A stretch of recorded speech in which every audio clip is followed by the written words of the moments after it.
കലാരൂപങ്ങൾ നമുക്ക് കാണാൻ സാധിക്കുന്നുണ്ട്.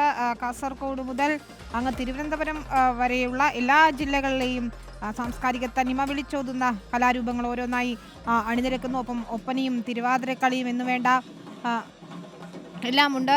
നമുക്കപ്പം റോഷിപാൽ ചെയ്യുന്നു. റോഷിപാലിനൊപ്പം ടൂറിസം മന്ത്രി പി എ മുഹമ്മദ് റിയാസ്. സാഹചര്യം സംസ്ഥാന സർക്കാർ ഒരുക്കി, എല്ലാ നിലയിലും ഒരുക്കി.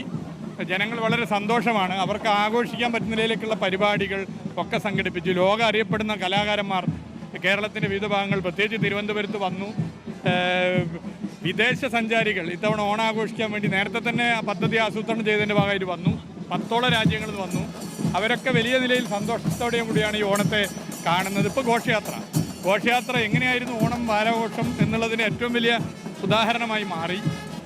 ഏറ്റവും മികച്ച പ്ലോട്ടുകളും ഒക്കെ ഓണാഘോഷവും ഓണം ഘോഷയാത്രയൊക്കെ നമ്മളതെങ്ങനെ ലോകത്തിന് മുന്നിൽ, ലോകത്തെ വിനോദസഞ്ചാരികൾക്ക് മുന്നിലേക്ക് എത്തിക്കാൻ എന്തെങ്കിലും ആലോചനയുണ്ടോ? അങ്ങനെ ഒരു വർഷം മുമ്പത്തെ ക്യാമ്പയിൻ കൊണ്ടാണ് 10 രാജ്യങ്ങളിൽ നിന്നും വിദേശ സഞ്ചാരികൾ ഓണമാഘോഷം കേരളത്തിൻ്റെ പ്രത്യേകത ഇവ മനസ്സിലാക്കി കാണാൻ വന്നത്. അപ്പോൾ അത് വലിയ ഗുണമാണ്.